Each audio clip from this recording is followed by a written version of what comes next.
Summer 256 BC, off the southern coast of Sicily, 680 warships carrying nearly 300,000 men converged in what the Greek historian Polybius, writing from records maintained by those who witnessed the battle, would document as the greatest naval engagement in ancient history. The Roman Republic, a land power with less than a decade of naval experience, was about to face Carthage's legendary Mediterranean fleet in a clash that would dwarf every sea battle that came before it. By sunset, 94 Carthaginian warships would be captured or destroyed. The path to Africa lay open. Rome's first invasion of a foreign continent could begin. But here's the number that historians still struggle to process 1 year later. In a single summer storm, off this same Sicilian coast, 384 Roman warships would be obliterated, and over 100,000 men killed in what remains the worst maritime disaster in recorded history. Polybius, our most reliable ancient source, writing barely a century after these events, states explicitly that no greater catastrophe has befallen a fleet at one time in all of history. By the end of this story, you'll understand how a revolutionary boarding device called the corvus enabled Rome to defeat superior naval powers, why a Spartan mercenary completely reversed the African campaign in a single battle, and how command arrogance killed more Romans in one night than Hannibal would later kill at Cannae. 3 documented facts will reshape your understanding of ancient naval warfare. First, the tactical formation that split Rome's 330 ship invasion fleet into 4 coordinated squadrons, a level of battlefield complexity that wouldn't be matched for centuries. Second, why Carthaginian sources themselves tried to minimize their catastrophic losses at Cape Ecnomus, and what the casualty ratio reveals about Roman tactical innovation. Third, the helmsman's warnings that Roman consuls ignored before sailing into history's deadliest maritime disaster, and why Polybius explicitly blames the commander's not fate for what followed. But here's what makes this strategically fascinating. How did Rome win the largest naval battle in ancient history, yet lose the war in Africa within a year? What made 100 elephants more effective than 330 warships? Why did the corvus, Rome's game-changing weapon, disappear from history after the storm at Camarina? And how did Rome, after losing 100,000 men in a single night, rebuild its fleet and continue fighting for 14 more years to ultimate victory? To understand how Rome achieved the impossible at Ecnomus only to suffer catastrophe at Camarina, we need to return to 264 BC, when 2 Mediterranean superpowers stumbled into a war that would consume a generation. By 261 BC, 6 years into what would become the longest continuous war in ancient history, the struggle for Sicily had calcified into a strategic nightmare for Rome. The First Punic War had begun over control of Messana, a city commanding the strait between Sicily and Italy. What started as a limited intervention had exploded into total war for control of the Mediterranean's most strategically valuable island. Rome controlled Sicily's interior. The victory at Agrigentum in 262 BC had demonstrated Roman legions' devastating effectiveness in open battle. Yet Carthage maintained its coastal fortresses through one critical advantage: naval supremacy. Ancient sources document the strategic deadlock that followed. Roman armies could win land battles, but couldn't force a decisive conclusion. Every time legions besieged a Carthaginian coastal stronghold, Punic warships arrived with reinforcements and supplies. The siege would drag on. Resources would bleed away, Eventually, Rome would withdraw to defend elsewhere. The Carthaginian strategy was one of calculated attrition. Military historians recognize this approach as classic Phoenician warfare: bank on the enemy's exhaustion, wait for their resources to deplete, then negotiate from strength. Carthage had perfected this method over centuries of Mediterranean conflict. They didn't need to win every battle. They just needed Rome to exhaust itself, trying to win the war. But in 260 BC, the Roman Senate made a calculation that would alter Mediterranean history. Polybius records their reasoning with unusual clarity. Defeating Carthage required neutralizing their naval advantage. More than that, it required directly threatening the Carthaginian heartland in North Africa. You couldn't win by defending everywhere in Sicily. You had to make Carthage defend itself at home. The decision was audacious to the point of absurdity. Rome, lacking any native maritime tradition, ordered the construction of a massive fleet. Historical accounts describe how Roman engineers used a captured Carthaginian quinquereme, a warship with 5 men per oar, as a blueprint. In 60 days, they reportedly built 120 vessels. By 256 BC, that nascent navy had evolved into a force of 330 warships, designed not for fluid naval maneuvering, but for the delivery of heavy infantry to enemy decks. Think about what this meant. Rome was attempting to challenge the Mediterranean's supreme naval power, despite having essentially zero experience in sea warfare.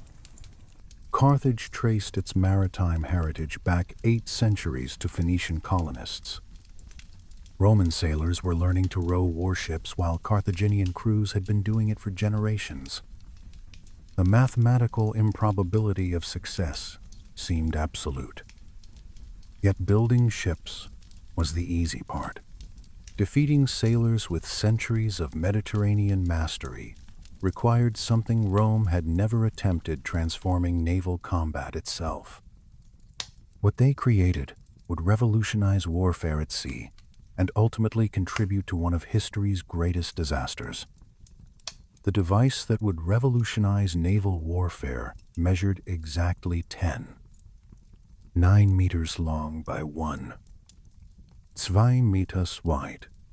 Polybius describes its construction in precise technical detail, unusual for an ancient historian more interested in strategy than engineering. The corvus, Latin for crow or raven, consisted of a boarding bridge mounted on a vertical pole approximately 3 meters high, positioned near the prow of each Roman quinquereme. A pulley system allowed the bridge to be raised and lowered.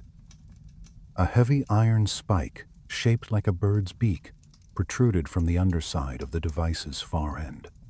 Small parapets ran along both sides. But here's where Roman engineering brilliance revealed itself. The corvus could swivel. When an enemy ship approached from any angle, the Romans would drop the bridge. The iron spike would pierce the enemy deck, locking the 2 vessels together with tremendous force. What had been a naval engagement became an infantry battle, exactly where Roman legionaries excelled and Carthaginian sailors struggled. Contemporary accounts from the Battle of Mylae in 260 BC document the corvus in action for the first time. Consul Gaius Duilius commanded approximately 130 Roman warships against a similar-sized Carthaginian fleet off northern Sicily. The Carthaginians, according to Polybius, were initially nonplussed, puzzled by the strange devices nodding from each Roman prow. They advanced confidently, expecting to employ their standard ramming tactics perfected over centuries. The engagement that followed shocked both sides as Carthaginian ships closed to ram. The Romans dropped their corvuses. Spikes penetrated decks. Legionaries charged across the bridges abreast, shields raised, swords drawn. Within minutes, the sea battle had transformed into dozens of simultaneous boarding actions. Polybius records that 50 Carthaginian ships were captured, including the flagship commanded by Hannibal Gisco. Rome's first major naval victory established a tactical revolution. You didn't need superior seamanship if you could turn every naval encounter into hand-to-hand combat. Each Roman quinquereme carried 120 marines, compared to Carthage's 30 to 50. When ships locked together via the Corvus, that numerical advantage became decisive. Carthaginian crews, lightly armored for speed and maneuverability, found themselves facing heavily armored Roman infantry, trained for exactly this kind of brutal melee. But the Corvus concealed a fatal flaw. Modern naval historians estimate the device weighed approximately 1 metric ton, calculated from Polybius's documented dimensions and the known weight of Mediterranean timber and iron in the period. That mass, positioned on the prow, fundamentally compromised ship stability. In calm seas, the Corvus was devastating. In rough water, it became a massive lever arm that could drive a ship's nose into waves or increase rolling that led to capsizing. Roman ships already suffered from construction deficiencies built hastily by novice shipwrights. They used unseasoned timber that was heavier and more prone to warping than the carefully selected wood in Carthaginian vessels. The combination of green timber and top-heavy corvuses created ships that handled poorly even in moderate seas. In severe storms, they would prove catastrophically vulnerable. At Mylae, none of this mattered. The Corvus had transformed Rome from a naval weakling into a power that could challenge Carthage at sea. Subsequent victories at Sulci in 257 BC confirmed the tactic's effectiveness. By 256 BC, 330 Roman warships carried the device. The Corvus would prove unstoppable in battle. The Mediterranean itself would demand a different reckoning. Marcus Atilius Regulus commanded the Roman fleet from his hexareme flagship as 330 warships and thousands of transport vessels prepared to depart Ostia in summer 256 BC. The consul had already celebrated a triumph for his capture of Brundisium in 267 BC. His successful campaign against the Messapians 9 years earlier. Now he would attempt what no Roman commander had ever done, lead the invasion of a foreign continent. Regulus shared command with his colleague Lucius Manlius, Vulso Longus. Both were career politicians from the Republic's aristocracy, men who'd risen through military and civil service to reach the consulship. Historical records provide limited details about their personalities, but their actions would speak volumes. One would return to Rome in triumph. The other would die in Carthaginian captivity, his fate transformed by later Roman propaganda into legend. The fleet they commanded represented one of ancient history's most ambitious military operations. Polybius documents the composition with characteristic precision. 330 quinqueremes formed the core. Each vessel approximately 40 meters long, requiring 300 rowers to power 5 vertical banks of oars.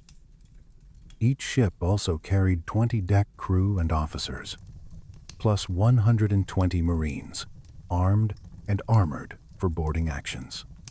Military historians calculate the total 99 rowers. Leo, 600 deck crew. Saint-Gerdieu, 600 marine. Plus 26 à 40. 000 invasion troops.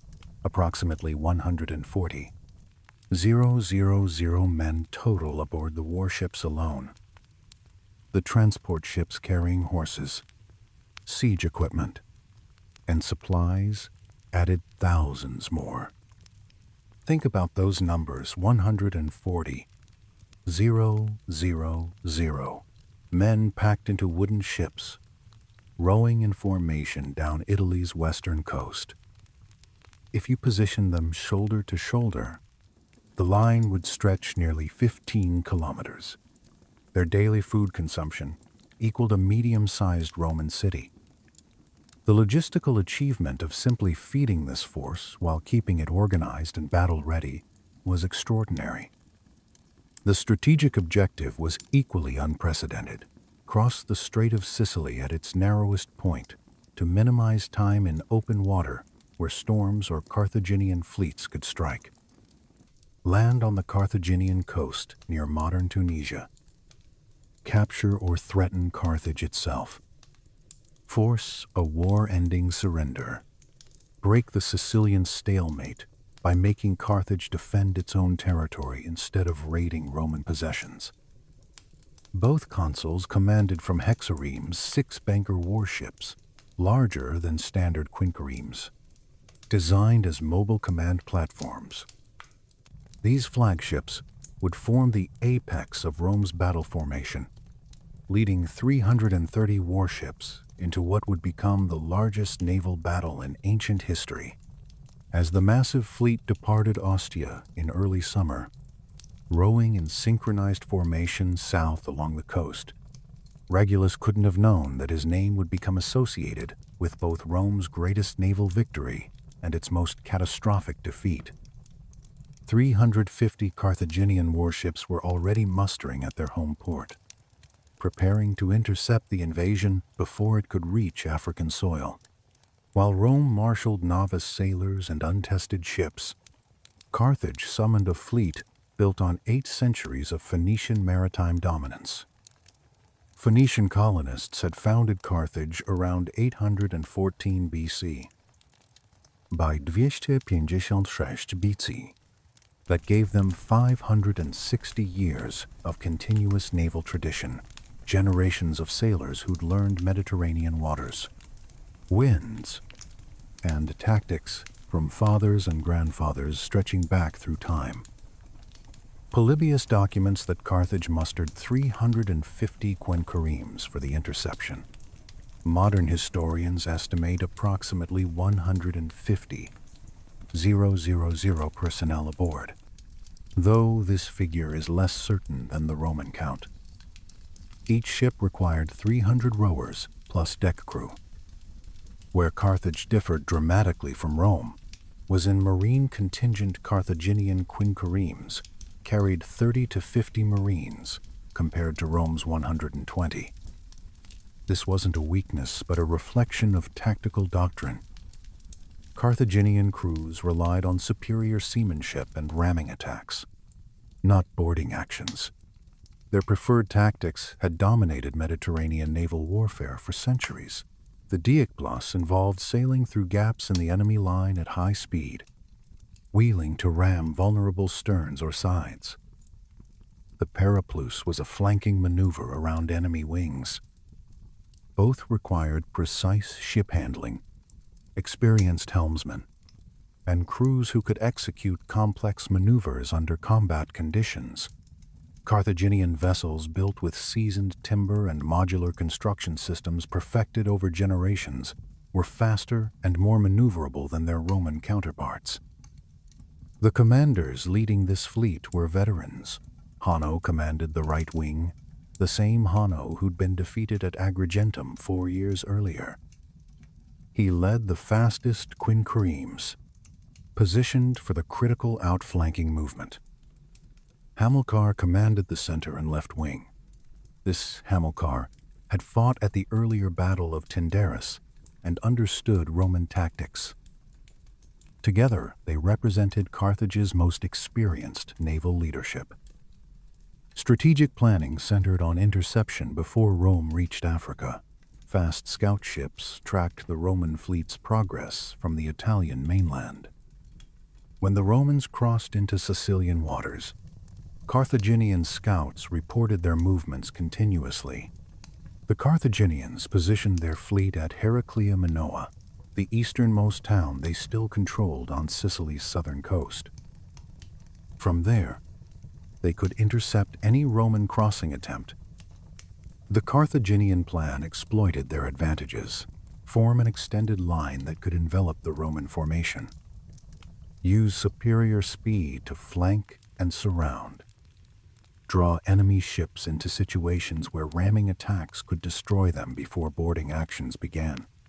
Above all, prevent the invasion fleet from reaching Africa intact. Every transport sunk, every warship destroyed, every Roman soldier drowned meant the invasion weakened before it could threaten Carthaginian territory. For the first time in generations, the Mediterranean's supreme naval power was fighting for survival. What the Carthaginian scouts reported from their vantage off Heraclea Minoa defied every principle of ancient naval warfare. 330 Roman warships were advancing, not in the traditional line abreast formation, but in a massive wedge, with transport ships integrated into the center. The Romans were attempting coordinated maneuver on a scale that shouldn't have been possible for novice sailors.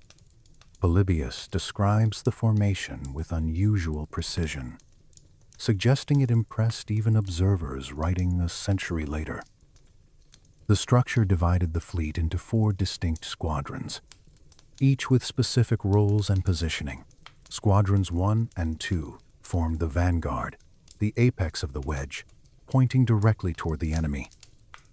Both consuls commanded from their hexareme flagships at the very point of this formation. Behind them, their best crews and most experienced marines arrayed in a triangle that would pierce through enemy resistance. Squadron 3 followed the vanguard. This squadron had the most crucial yet vulnerable task, towing the transport ships that carried horses, siege equipment, and supplies for the entire African invasion. If Squadron 3 failed, the invasion failed. The transports wallowed slowly through the water, making the entire formation's advance ponderous, but the wedge geometry protected them. Ships ahead and on both sides could respond to threats. Squadron Quattro, called the Triarii after the veteran third-line infantry in Roman land tactics, formed the rear guard. Unlike the wedge formation ahead, the Triarii deployed in line abreast, a horizontal line of warships that could swing to engage threats from any direction. They were the fleet reserve, ready to reinforce success or rescue disaster. The tactical purpose was sophisticated: concentrate force at the apex to break through enemy formations. Protect vulnerable transports within the formation's body. Maintain mutual support so each squadron could aid the others. Ancient fleets rarely maintained such complex formations. The coordination required was extraordinary. Every ship had to row at precisely matched speeds. Signal systems, using flags and horns from the consular flagship's coordinated movements. One squadron pulling ahead or lagging behind would compromise the entire structure. When the Carthaginians saw this formation, they adapted their deployment. Their extended line, designed to envelop a traditional enemy formation, now faced a concentrated wedge that could punch through their thin center. Hanno and Hamilcar revised their plan. Let the center appear weak to draw in the Roman vanguard. As the consuls pursued what seemed like a breaking enemy, the Carthaginian wings would attack the isolated rear squadrons and transports. Superior Carthaginian speed would be decisive in the flanking attacks. The geometry of ancient naval combat favored the side that could dictate engagement, distance, and angle. Carthaginian crews excelled at positioning their bronze rams against enemy hulls where wooden planking was weakest. Roman crews, less skilled at ship handling, needed to close quickly and deploy their corvuses. The wedge formation forced a frontal engagement where Roman boarding tactics could dominate. As the two fleets closed to visual range off Cape Ecnomus, commanders on both sides understood the stakes Carthage needed to destroy this fleet to protect their homeland. Rome needed to break through to Africa or face strategic stalemate in Sicily for years to come. The battle formation each side had chosen would determine whether Carthage remained the Mediterranean's dominant power or whether Rome's revolutionary tactics would shatter 8 centuries of Phoenician naval supremacy. The massive fleets began their final approach. 680 warships carrying nearly 300 men were about to collide in the largest naval battle ancient historians would ever document. Within hours, the carefully planned formations would dissolve into chaos, and tactical brilliance would determine which side survived. Hamilcar's center held formation as the Roman vanguard squadrons drove straight toward them. The Carthaginian line, stretched thin to maximize its length for envelopment, seemed vulnerable to the concentrated Roman wedge. Then, on signal from Hamilcar's flagship, the entire center line suddenly turned and fled. The Romans, seeing what appeared to be the enemy breaking, pressed their attack with full speed. Polybius explicitly describes this as a planned stratagem. Hamilcar's center had received orders to execute a feigned retreat the moment Roman ships came within striking range. The maneuver required precise coordination if ships fled in disorder. The ruse would become an actual rout. But Carthaginian crews had drilled for exactly these tactics. They turned and rode away in organized formation. Not panic. Regulus and Manlius, vulso longus, commanding from the apex of the Roman wedge, made the decision that Hamilcar anticipated pursue the fleeing enemy.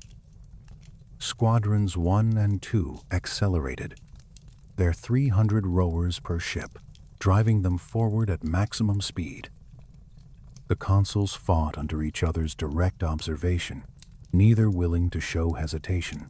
They chased Hamilcar's center farther and farther from the main Roman fleet.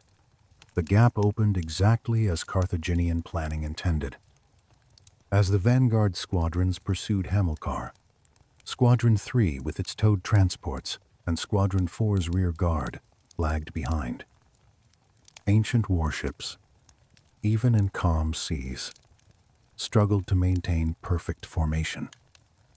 The addition of towed transports made synchronized movement nearly impossible. Within minutes, a significant separation had formed between Rome's attacking vanguard and its vulnerable rear. At one and the same time, as Polybius phrased it, the Carthaginian wings struck. Hanno's right wing, composed of the fleet's fastest quinqueremes, swept around the Roman formation toward open water. These ships had been positioned specifically for this flanking maneuver. They curved around Squadron 4's line abreast defense, attacking from the seaward side where the Triarii had limited support. The Carthaginian left wing assaulted Squadron 3 and the transports directly. These were the prizes: destroy the transports, and the invasion ended regardless of what happened in other parts of the battle. Squadron 3's commanders faced an impossible decision within seconds of the attack beginning: maintain tows to the transports and become sitting targets for Carthaginian rams, or cut the tow lines and leave the transports vulnerable. They chose a third option that would prove tactically brilliant. Squadron 3 cut the tow lines, freeing their warships to maneuver. But instead of abandoning the transports, They formed a defensive circle around them, ships arranged with prows, facing outward in all directions. Every corvus-equipped prow covered a different sector. Any Carthaginian ship approaching from any angle would face Roman boarding bridges. Squadron Quattro, the Trieri, found themselves engaged simultaneously by Hanno's right wing. The veteran rear guard maintained their line abreast formation, using their corvuses to counter the Carthaginians' attempts to ram from favorable angles. Polybius records that both rear squadrons experienced great embarrassment and distress. They were under heavy pressure, taking casualties, struggling to maintain cohesion. The battle had fragmented into 3 separate engagements. In the center, Regulus and Manlius pursued Hamilcar's feigning center. On the Roman right, Squadron 4 battled Hanno's flanking attack. On the Roman left, Squadron 3 desperately defended the transports against the Carthaginian left wing. The carefully coordinated wedge had dissolved into desperate, isolated struggles. For critical minutes, the outcome hung in balance. Hamilcar's plan was working. The Roman fleet was divided, fighting on multiple fronts, unable to coordinate between squadrons. The Roman consuls, fully engaged with the center, had no immediate way to know that their transports and rear guard faced annihilation. Each Roman squadron was fighting alone. Once Hamilcar judged that the Roman vanguard had been drawn far enough from their supports, he gave the signal. The Carthaginian center, which had been executing its feigned retreat with such discipline, turned simultaneously. What had appeared to be fleeing ships suddenly became an attacking fleet, driving directly at the pursuing Roman consuls. The engagement that followed was, in Polybius's description, very hot. Carthaginian crews used their superior speed to attempt flanking the Roman ships, trying to position their rams against vulnerable sterns and sides. But here, in close quarters combat, the corvus revealed its true revolutionary impact. Every time a Carthaginian quinquereme maneuvered close enough to ram, the Romans dropped their boarding bridges. Iron spikes pierced decks. Roman marines charged across. Contemporary accounts emphasize that both consuls fought personally in this phase. Regulus and Manlius Vulso Longus were not directing the battle from a safe distance. They were on the decks of their flagships, fighting under each other's direct observation. Roman troops, seeing their commanders engaged in hand-to-hand combat, fought with corresponding ferocity. The psychological impact was significant. These were Romans, fighting to impress their leaders, knowing that any display of cowardice would be witnessed by the men who could destroy or elevate their careers. The Carthaginians found themselves trapped in exactly the kind of combat their tactics were designed to avoid. Their plan had been to ambush an isolated enemy vanguard using superior ship handling. Instead, they faced a brutal boarding action where Roman heavy infantry dominated. Carthaginian crews, armed and armored for shipboard operations rather than sustained melee, couldn't match legionaries trained specifically for close quarters killing. Polybius notes that the Romans relied on their sheer strength when they closed with the enemy, grappling with the corvuses every ship that approached. The battle became a test of will and training rather than seamanship. Ship after Carthaginian ship was grappled, boarded, its crew killed or captured. Hamilcar's center, which had executed its feigned retreat so well, now found itself being systematically destroyed by the weapon it couldn't counter. The decisive moment came when the Carthaginian center finally broke. Historical sources don't specify exactly what triggered the collapse, Whether it was mounting casualties, failing morale, or Hamilcar's calculation that continuing the fight risked losing his entire force. What matters is that the center withdrew, or collapsed, breaking off the engagement. The ambush had failed. Regulus and Manlius now faced a critical command decision: continue pursuing the beaten enemy, and potentially destroy Hamilcar's entire squadron, or abandon the chase and turn back to rescue their embattled rear squadrons.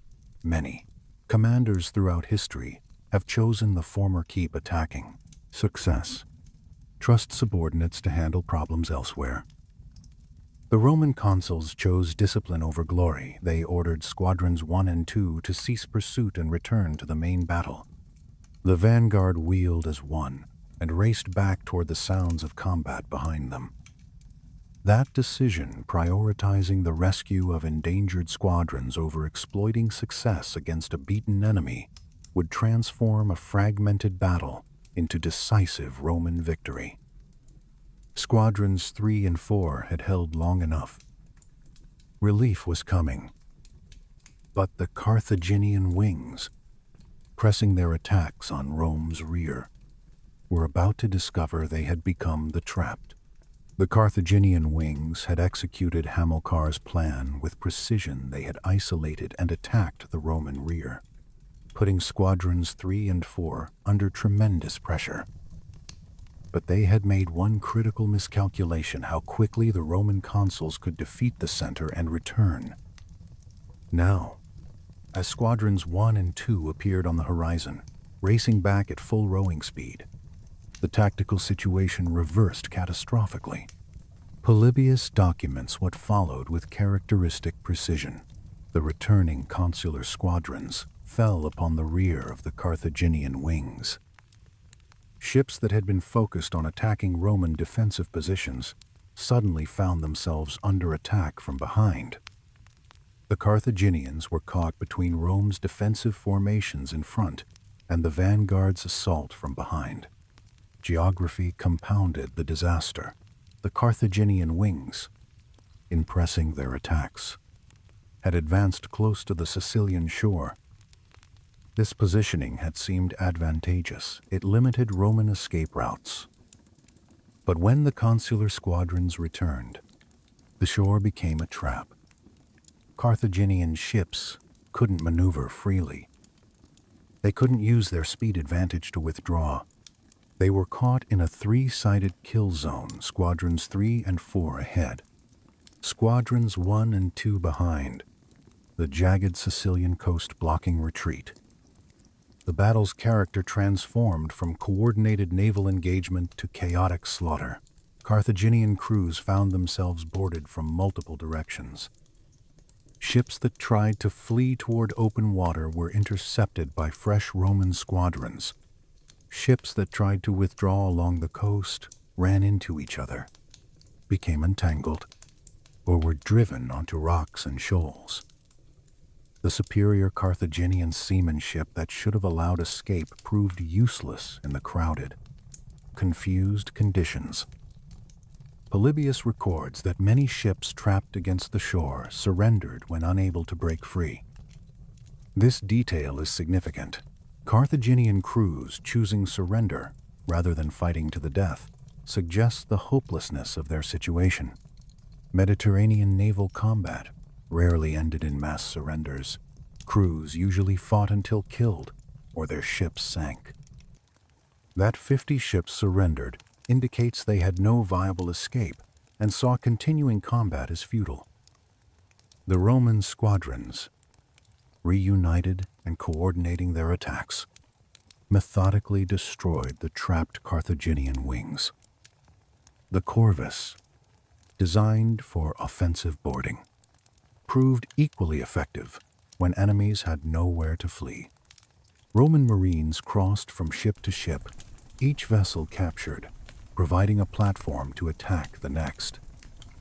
The systematic destruction took hours.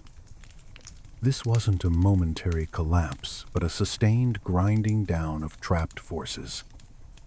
As Carthaginian ships that could escape began withdrawing, The magnitude of the defeat became clear.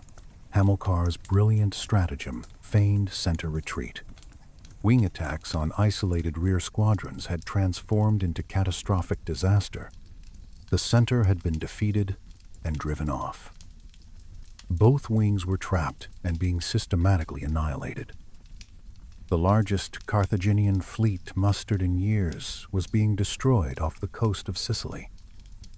The Romans, exhausted from hours of combat, finally ceased their attacks as surviving Carthaginian ships withdrew beyond effective pursuit range.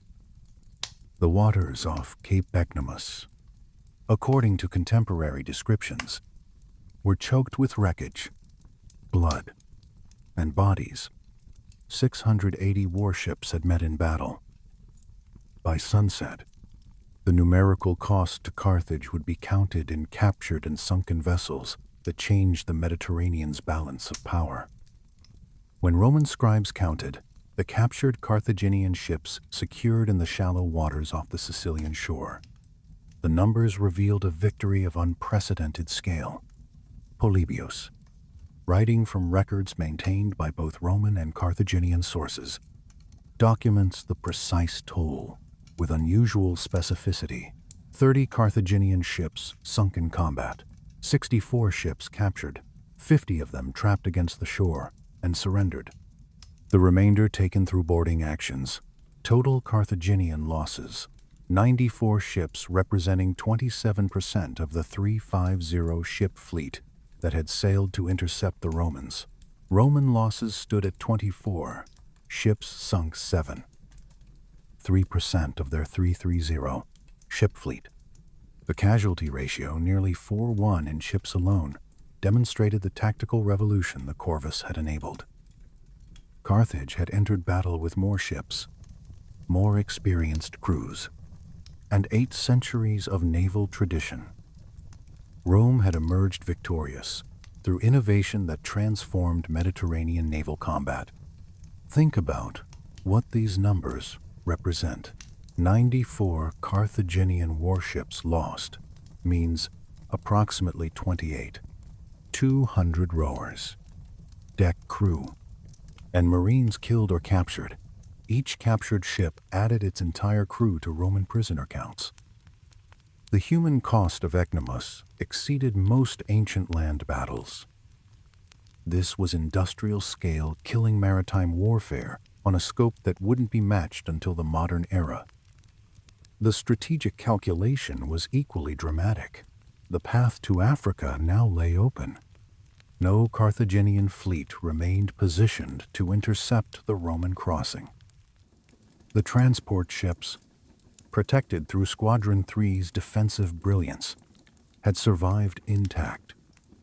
The invasion force had suffered minimal casualties. Within days, Rome could land on Carthaginian territory and begin operations against the Punic heartland.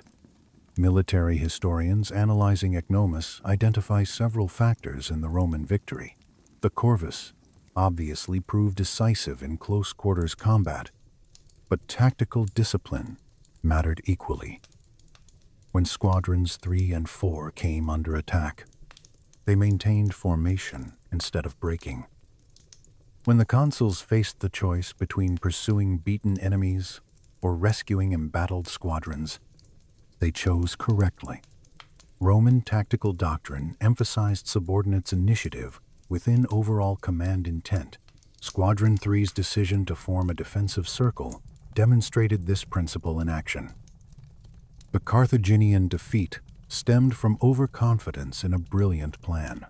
Hamilcar's stratagem would have worked against any traditional navy. But the Corvus had changed the fundamental calculus of naval combat. Superior seamanship couldn't defeat heavy infantry once ships locked together. The Carthaginian wing's aggressive pursuit trapped them against the shore when the situation reversed. As the Roman fleet prepared to cross to Africa, riding high on history's greatest naval victory, nobody could predict that within 13 months, these same waters off Sicily would witness an even greater catastrophe. The Corvus had won Rome the battle. The Mediterranean would exact a terrible price. The fleet sailed directly for Africa, making landfall within days at Aspis on Cape Bon. The conquest that Regulus and Manlius envisioned was about to begin, and the strategic assumptions underlying the invasion would prove disastrously wrong. The Roman fleet landed at Aspis without opposition. Polybius records that the city's inhabitants, seeing 300 warships approach, fled inland rather than face siege.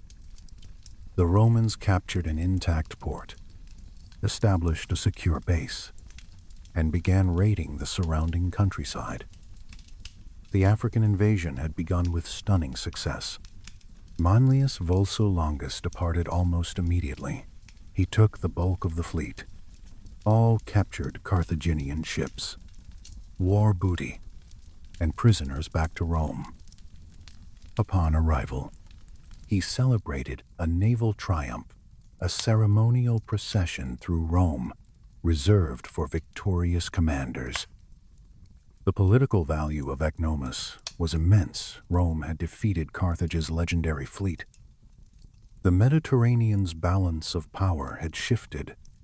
Regulus remained in Africa with 15,000 infantry and 500 cavalry.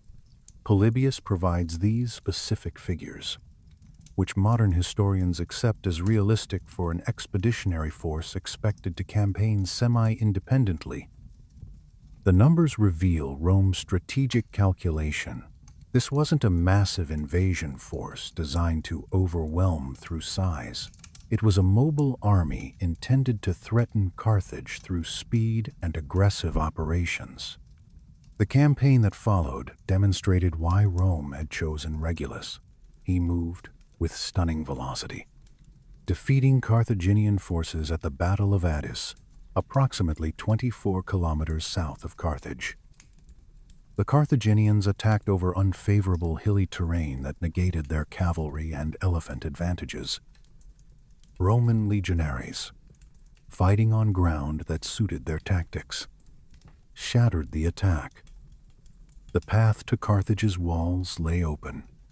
Regulus captured Tunis, barely 16 kilometers from Carthage itself.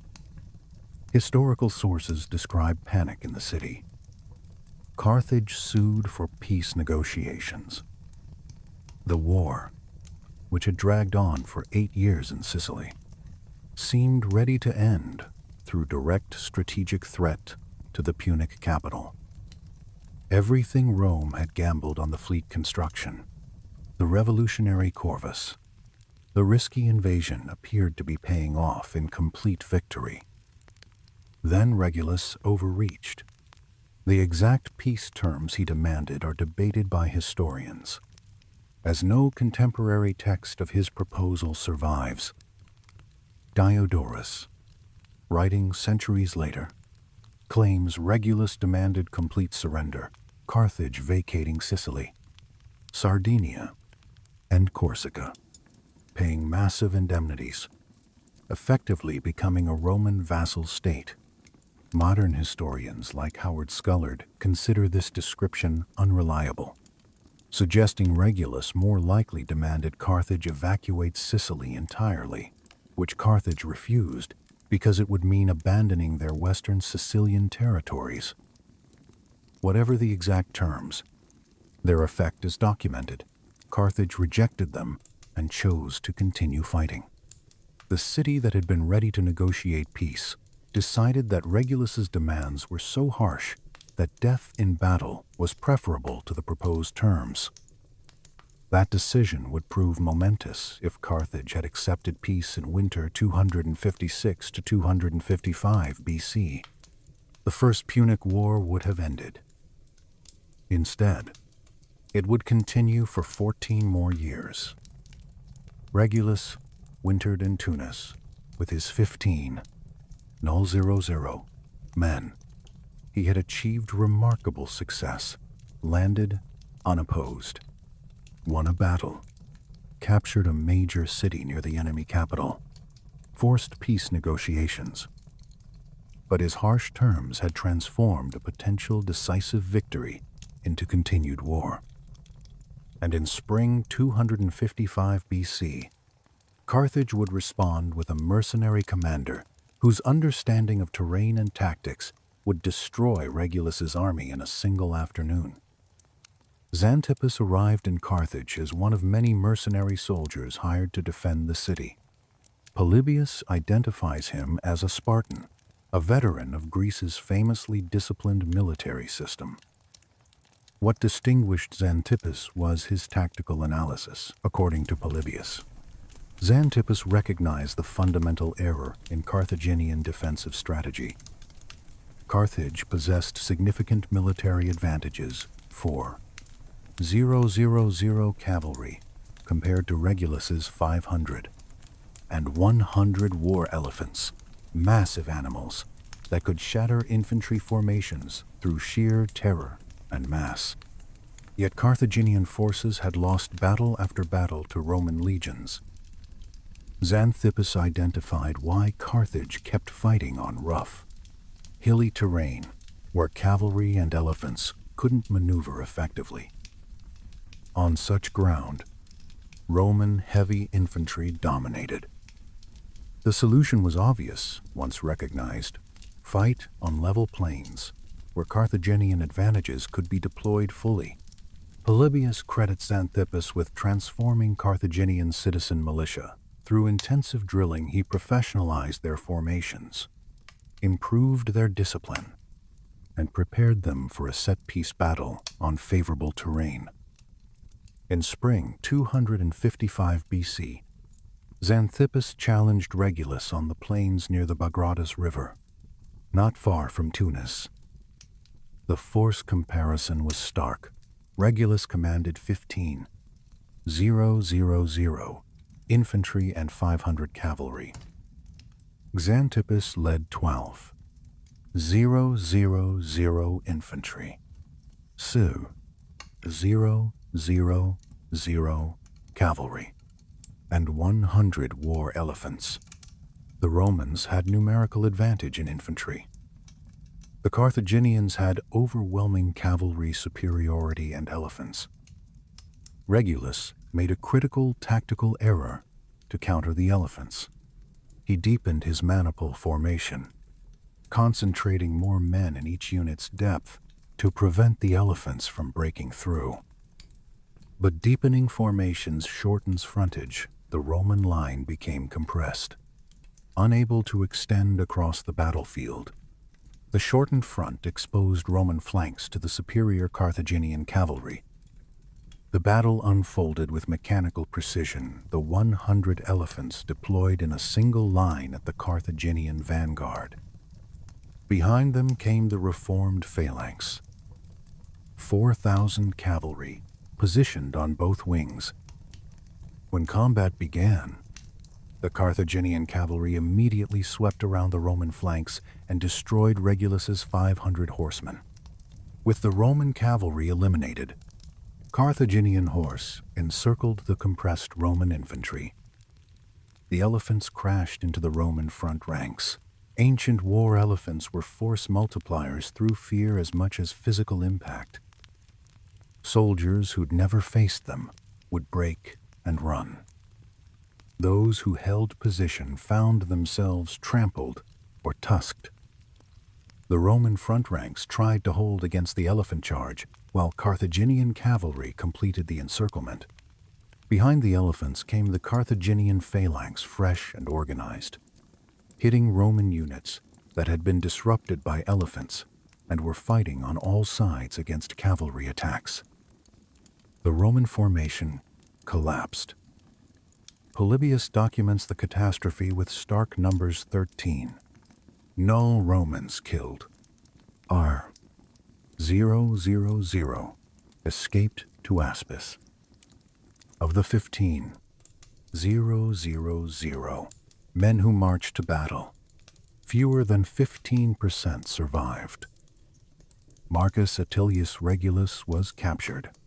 The victory was total and transformative.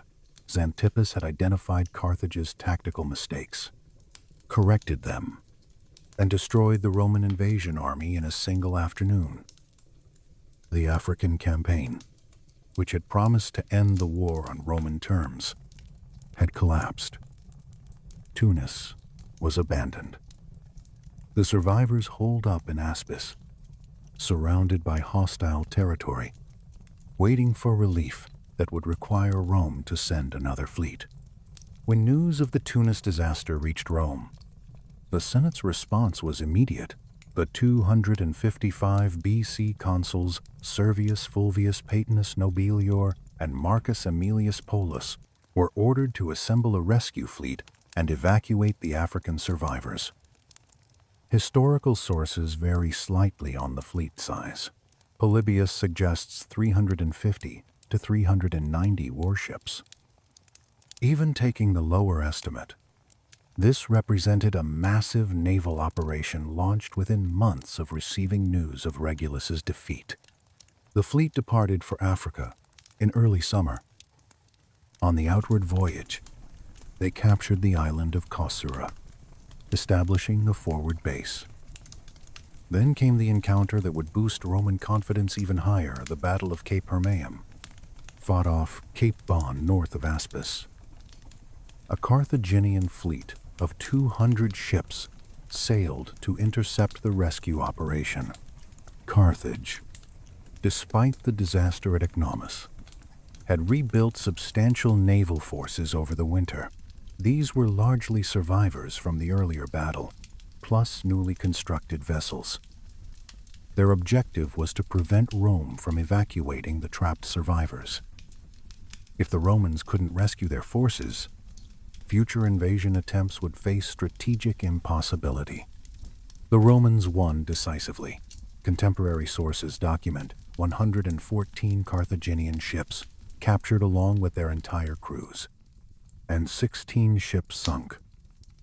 Roman losses, if any occurred, went unrecorded. Most historians assume casualties were minimal or non-existent. The victory added captured vessels to the Roman fleet, bringing total strength to over 500 warships. The strategic situation had reversed completely. Carthage had won the land campaign, destroying Regulus's army, but Rome maintained overwhelming naval superiority. The African coast was now accessible whenever Rome chose to attempt another landing.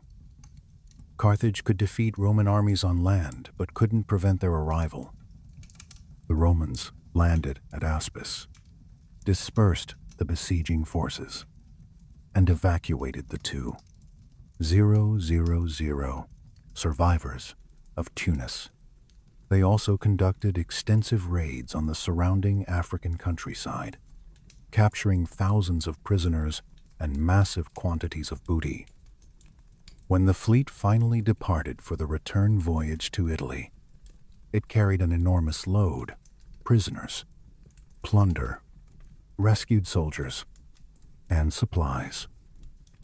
The fleet composition for the return journey was staggering: 464 warships plus 300 transports, approximately 764 vessels total. Polybius and modern historians calculate roughly 200 personnel aboard when counting rowers, marines, soldiers, prisoners, and deck crews. This was the largest fleet ever assembled in the Mediterranean to that point. The helmsman knew the danger. The return route required sailing along Sicily's coast. Two options existed: the northern route with safer harbors, or the southern route, which was shorter but exposed. The southern coast of Sicily, facing the Libyan Sea, offered few safe anchorages. Its rocky shores were notorious for dashing ships to pieces in storms. And the timing was wrong. They were sailing between the rising of Orion and the Dog Star, a period ancient mariners knew for sudden violent storms. The helmsman warned the consuls repeatedly. Polybius states this explicitly: The pilots urged the commanders not to attempt the southern route. They explained the hazards, the exposure, the terrible risk. But the consuls overrode the warnings. They wanted to conduct additional raids on Carthaginian-held territories in southern Sicily. Political ambition and the desire for more booty outweighed nautical prudence. The fleet sailed the southern route. In mid-July 255 BC, somewhere between the city of Camarina and Cape Pacanus, on Sicily's southeastern corner, the Mediterranean revealed its true power. Polybius struggled for language adequate to describe what followed. He wrote that the storm was so fierce and the disaster so terrible that it is difficult to adequately describe it, owing to its surpassing magnitude. For an ancient historian, a man who had documented decades of warfare, who had seen battlefields and sieges, to admit that words failed him reveals the catastrophe's scale. The storm struck without extended warning. Mediterranean summer storms, what modern meteorologists call Mediterranean cyclones or medicanes, can develop rapidly. These systems produce waves 15 to 16 meters high, sustained winds exceeding 100 kilometers per hour, and conditions that can destroy modern steel vessels. For ancient wooden ships, top-heavy with corvices and laden with prisoners and booty, survival was nearly impossible. The fleet was scattered along the southern Sicilian coast when the storm hit 764 vessels, caught in open water with nowhere to shelter. The unseasoned timber in Roman ships, heavier and more prone to leaking than properly constructed vessels, compromised structural integrity.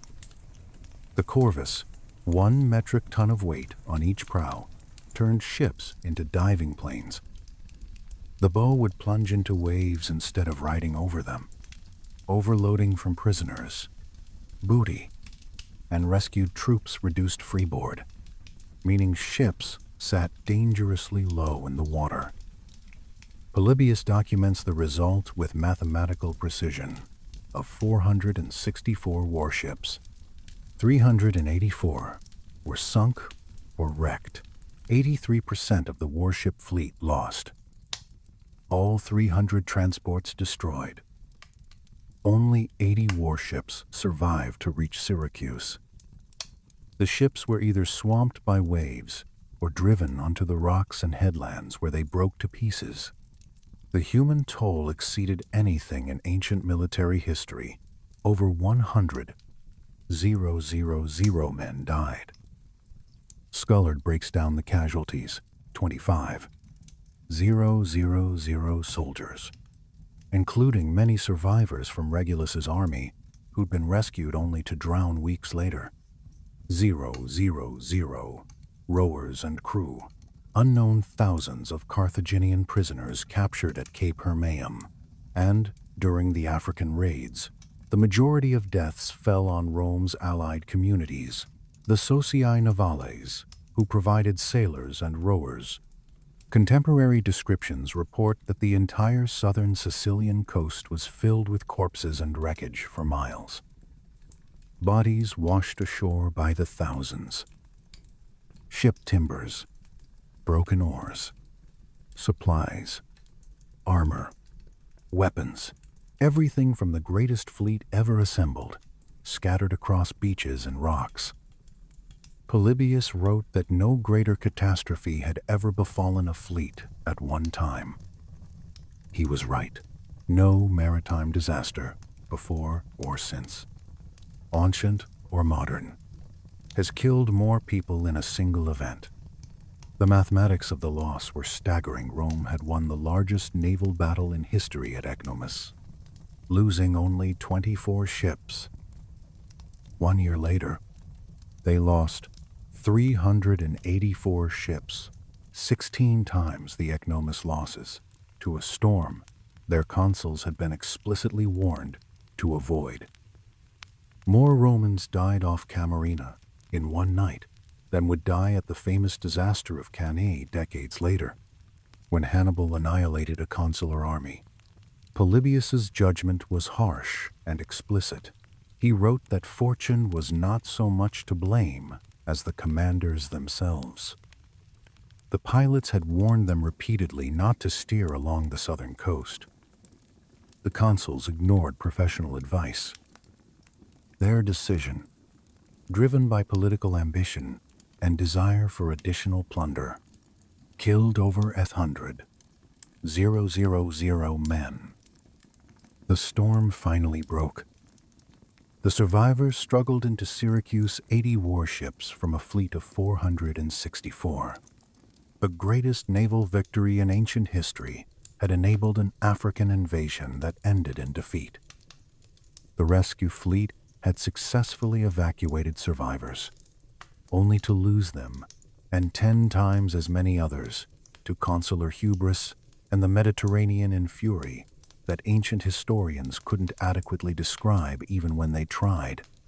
Historians identify 4 factors that converged to create the Camarina catastrophe: probable technological vulnerability, documented construction weaknesses, verified overloading conditions, and explicit command failure recorded by Polybius himself. Together, these created conditions where even moderate storms could prove catastrophic, and the storm that struck was anything but moderate. The Corvus stands as the first probable contributing factor. Modern naval historians estimate the device weighed approximately 1 metric ton, calculated from Polybius's documented dimensions and known construction materials. That mass, positioned on the prow, fundamentally compromised stability. In calm seas, during battle, this didn't matter. Ships maneuvered slowly, and the Corvus enabled decisive boarding actions. But in rough seas with large waves, the device became a massive lever arm. When the bow rose on a wave, the Corvus's weight helped drive it down. When the ship rolled, the off-center mass increased capsizing risk. The correlation between Corvus use and disaster is suggestive. The device appears in historical sources at Mylae, Sulci, and Ecnomus, consistently successful in battle. After Camarina, it never appears again. The Battle of the Aegates Islands in 241 BC, which decided the First Punic War, was won by Rome without Corvuses. The simplest explanation is that Roman naval architects recognized the device's vulnerability and abandoned it. Whether the Corvus was the primary cause of the Camarina losses or merely a contributing factor remains debatable, but historians identify it as a probable element in the disaster. Roman construction quality represents a documented weakness. Polybius notes that Romans were novice shipwrights when they began building their fleet. They used unseasoned timber wood that hadn't been dried and aged properly. Unseasoned timber is significantly heavier than seasoned wood and more prone to warping and rot. This compromised both structural integrity and increased overall ship weight. Carthaginian vessels, by contrast, used carefully selected, seasoned timber and modular construction systems perfected over generations. The Roman ships that survived battle conditions often failed in rough seas because their construction couldn't handle the stresses. Overloading was verified beyond doubt. The fleet returning from Africa carried war booty. Thousands of Carthaginian prisoners, rescued Roman troops, and normal crews. Every ship rode lower in the water than designed. Reduced freeboard meant waves could more easily swamp decks. The weight distribution from prisoners and plunder may have created instability beyond what the ships could handle. Ancient warships were never designed as cargo vessels. They were built for speed and combat, not transport capacity. But Polybius places ultimate blame on command failure. and his judgment is unambiguous.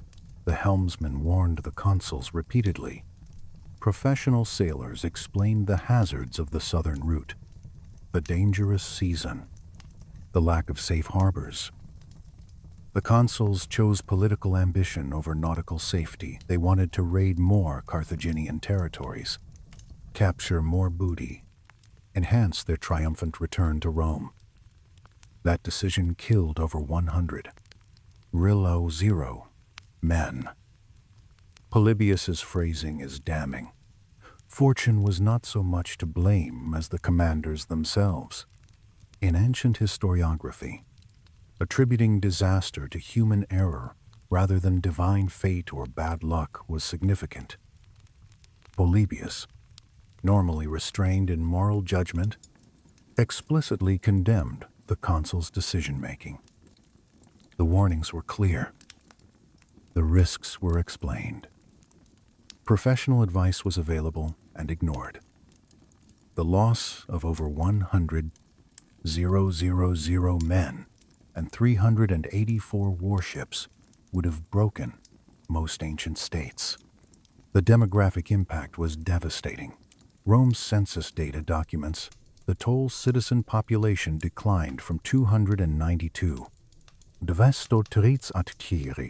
in 264 BC to 241 212 by 247 BC. Over 50,000 citizens. Fewer, though, the Camarina casualties fell disproportionately on allied communities rather than citizens. The Socii Navales, Rome's seafaring allies from southern Italian coastal cities, were demographically shattered. These communities provided the rowers and sailors that enabled Roman naval operations. Entire towns lost most of their young men in a single night. The economic strain combined with demographic catastrophe to create a crisis that threatened Rome's ability to continue naval operations. The Senate's response revealed institutional character that would define Roman history. They refused to accept defeat as final. Within 1 year of the Camarina disaster, Rome launched a new shipbuilding program. 220 vessels were added to the surviving 80, rebuilding naval strength to 300 ships. The construction required enormous investment. Each quinquerem represented months of labor. Massive quantities of timber, bronze for rams, iron for fittings, and trained crews to operate them. The decision to rebuild rather than abandon naval warfare was strategically crucial. Carthage had won the African campaign through Xanthipus's tactical brilliance. But Carthage couldn't exploit that victory without controlling the seas. Rome's continued naval construction meant Carthage remained vulnerable to future invasions, unable to predict when or where Rome might land next. The war continued for 14 more years. The fighting devolved into grinding attrition in Sicily. Rome captured Panormus in 254 BC. Naval battles continued sporadically. Both sides lost additional fleets to storms. Rome lost 150 ships to weather in 253 BC, and their fleet was destroyed at the Battle of Drepana in 249 BC, followed by another storm disaster. By 247 BC, both powers were financially exhausted. The constant shipbuilding, the maintenance of armies in Sicily, the replacement of losses had drained treasuries that had seemed inexhaustible at the war's beginning. Yet Rome kept building ships, kept training crews, kept maintaining pressure on Carthage. Modern historians recognize this persistence as Rome's decisive strategic advantage. Carthage fought brilliantly, but couldn't maintain the resource commitment indefinitely.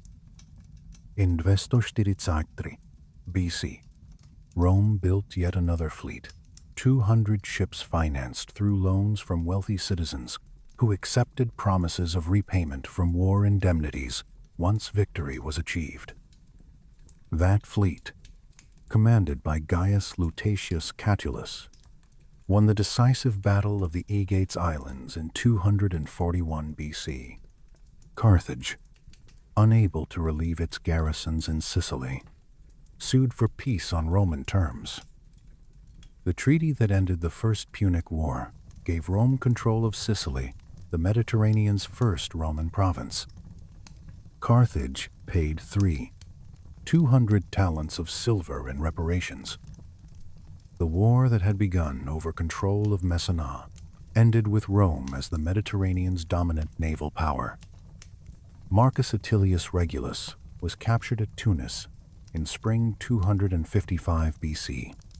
Historical sources document his capture as part of the catastrophic defeat where 13,000 Romans died, and only 2,000 escaped. From that point, the documented history and later Roman legend diverged dramatically. Later Roman tradition, first appearing in Gaius Sempronius Tuditanus's history written in 129 BC, 126 years after the events, claims Regulus was sent to Rome on parole to negotiate peace or prisoner exchange. According to the legend, he urged the Senate to reject Carthaginian proposals, then voluntarily returned to Carthage to honor his oath. The Carthaginians, the story continues, tortured him to death for his defiance and honesty. The legend became a cornerstone of Roman moral education. Regulus as exemplum virtutis, the model of virtue, the man who kept his oath even when it meant certain death, who put Rome's interests above his own survival. Poets, historians, and moralists retold the story for centuries. It embodied everything Romans wanted to believe about their ancestors' character. But Polybius, our most reliable source, doesn't mention any of this. He records Regulus's capture at Tunis. He notes the defeat and its casualties. He then moves on to the rescue fleet and Camarina disaster. No parole, no embassy to Rome, no voluntary return, no torture. The supposed moral centerpiece of Regulus's story is completely absent from the historian writing closest to the events. Modern historians are nearly unanimous. The legend was almost certainly invented. The first appearance over a century after the events, the absence from Polybius despite his detailed coverage of the war, the suspiciously perfect moral narrative all suggest later fabrication. Some scholars propose the legend was created to excuse Regulus's widow Marcia, who, according to Diodorus Siculus, tortured Carthaginian prisoners to death. Inventing a story where Carthage tortured Regulus justified reciprocal cruelty. The probable reality is unheroic. Regulus died in Carthaginian captivity, likely from neglect or starvation, sometime in 255 or 254 BC. Captured commanders in ancient warfare often died in captivity, either killed immediately, held for ransom, or simply neglected until they died of disease or malnutrition. There was no dramatic defiance, no moral lesson, just a consul who made strategic and tactical errors that led to his army's destruction and his own capture. The historical Regulus was a competent commander who won initial victories in Africa. He was also a harsh negotiator whose excessive peace terms prolonged a war he could have ended. His tactical errors at Tunis, deepening formations without protecting flanks, contributed to the catastrophic defeat. He was a complex figure who succeeded and failed in equal measure. But later, Romans transformed him into a legend because they needed one. The torture story, completely absent from contemporary sources, became the story everyone knew.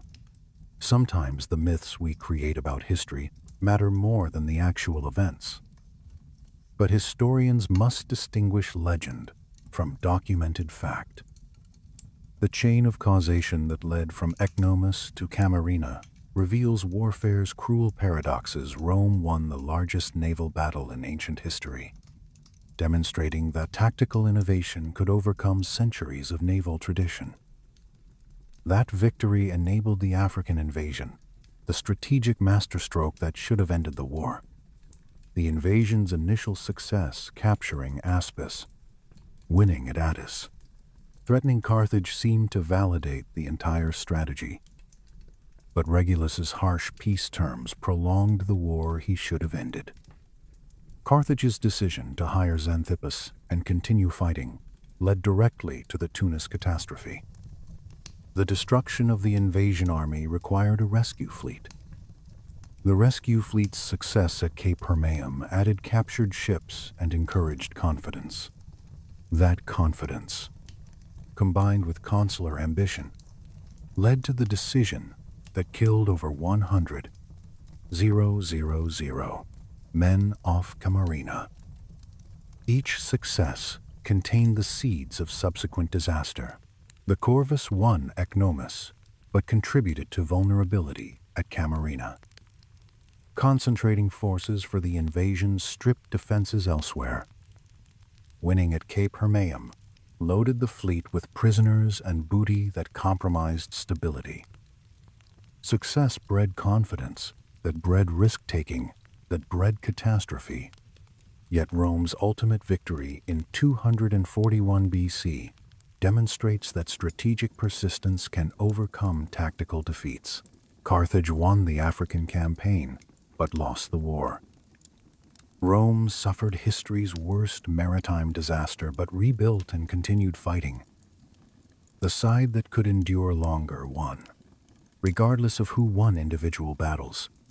Modern military analysts recognize Ecnomus and Camarina as case studies in strategic paradox. Ecnomus demonstrated that tactical innovation, the Corvus turning naval battles into infantry combat, could revolutionize warfare. Camarina demonstrated that technological innovation without addressing fundamental vulnerabilities creates catastrophic risk. Together, they show that winning battles doesn't guarantee winning wars, and that the ability to absorb losses and continue fighting often matters more than tactical brilliance. The Corvus disappeared from Roman naval architecture after Camarina.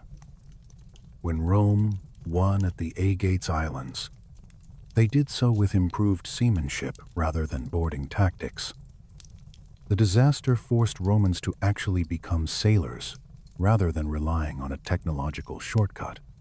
That forced adaptation, painful as it was, produced a navy that could fight and win without the Corvus's decisive advantage, but also without its fatal vulnerability. The human cost transcended statistics. Over 100,000 dead at Camarina, most of them socii navalis, Italian allied rowers, whose communities were demographically devastated. Southern Italian coastal towns lost entire generations of young men in a single night. Their names are lost to history. Only Polybius's numbers remain. Documentation of a catastrophe that ancient historians themselves struggle to describe adequately. The waters off southern Sicily claimed more Roman lives in one summer storm than Hannibal would later kill at Cannae. Polybius called it the worst catastrophe in history, and he wasn't exaggerating. But Rome built 220 new ships within a year and fought for 14 more years until Carthage surrendered. That combination, tactical innovation at Ecnomus, catastrophic disaster at Camarina, and institutional resilience that simply refused to accept defeat, forged the Roman Republic into the Mediterranean's dominant power. Why do historians still study these battles? Ecnomus demonstrated tactical coordination complexity unprecedented for the era four-squadron integration. Combined arms, protection of transports, coordinated response to fragmented battle. Camarina proves environment functions as a combatant as deadly as any enemy. Together, they illuminate how command decisions create life or death consequences, and how institutional resilience enables ultimate victory despite catastrophic defeats. The strategic lessons remain relevant. Innovation, without understanding limitations, creates vulnerability. Tactical victories don't guarantee strategic success. Professional expertise should never be overridden by political ambition, and most fundamentally, the ability to absorb catastrophic losses, learn from mistakes, and continue fighting often determines victory more than tactical brilliance. Two battles, 1 year apart, on the same Mediterranean waters. Together, they reveal everything about ancient warfare's cruel mathematics, tactical brilliance, strategic persistence, technological innovation, command failure, human courage, and the unforgiving nature that ancient navies challenged every time they put to sea. The numbers tell the story. Cape Ecnomus, 680 ships. Lambeitzocher, 0 combatants. The largest naval battle in ancient history. Roman victory with a 9-4 to 2-4 ship ratio. 1 year later, Camarina, 384 ships lost. Over 100. 000. Dead in a single night. The worst maritime disaster in recorded history. Both numbers, verified by Polybius, accepted by modern historians as accurate within reasonable margins.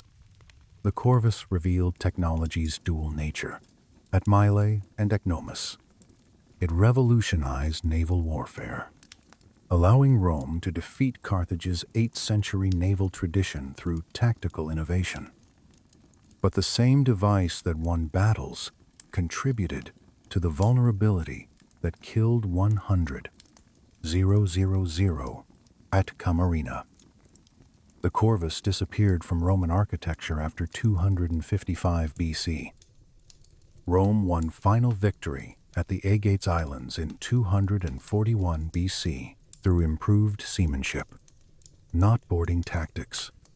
The disaster forced adaptation that produced a sustainable navy rather than one dependent on a flawed innovation. Command decisions mattered as much as tactics. Regulus's harsh peace terms prolonged a war he could have ended, leading to Tunis and the need for rescue. His tactical errors deepening formations without protecting flanks enabled Xanthippis's victory. The consuls at Camarina ignored repeated helmsman warnings, choosing political ambition over nautical safety. Polybius's judgment was explicit. The commanders themselves, not fortune, bore responsibility. Leadership failure killed more Romans than Carthaginian swords. The strategic paradox defines these events. Winning the largest naval battle enabled an invasion that failed catastrophically. The rescue fleet's success led to overconfidence that bred disaster. Yet Rome's ultimate victory demonstrated that persistence overcomes tactical defeats. Carthage won in Africa, but lost the war. Rome suffered unprecedented disaster, but rebuilt and continued fighting. The side that could endure longer won, regardless of individual battles' outcomes. If this story changed how you think about the relationship between tactical innovation and strategic vulnerability, about why winning the greatest battle doesn't guarantee winning the war, about how command arrogance kills more effectively than any enemy, hit that subscribe button. Drop a comment What shocked you most? That Rome won history's largest naval battle with a revolutionary device. That 100,000 men died in one night because consuls ignored warnings. That Rome rebuilt 220 ships in 1 year and kept fighting for 14 more. Share this with someone who needs to understand that the greatest victories and worst defeats can be separated by a single year, a few miles of coastline, and a leadership decision to ignore those who know better. Because that's the eternal lesson of Ecnomus and Camarina. The Corvus won a battle. The storm killed 100,000 men. And Rome's refusal to quit won a war. Sometimes the greatest weapon creates your greatest vulnerability. Sometimes ignoring expert advice costs more lives than enemy action. Sometimes persistence matters more than brilliance. The waters off southern Sicily witnessed both ancient history's greatest naval triumph and its worst maritime catastrophe within 12 months. On the same stretch of Mediterranean coastline, 680 warships fighting in coordinated squadrons, 384 warships destroyed by waves and wind, 290,000 men in battle, 100,000 men drowned in a single night. One device that changed naval warfare. One command decision that killed more Romans than Cannae. One republic that kept building fleets until Carthage surrendered. The Corvus. The victory. The storm. The persistence. All of it matters. All of it teaches. Sometimes winning history's largest battle sets up your worst disaster. Sometimes losing 100,000 men in one night doesn't end the war. It just proves you can survive anything.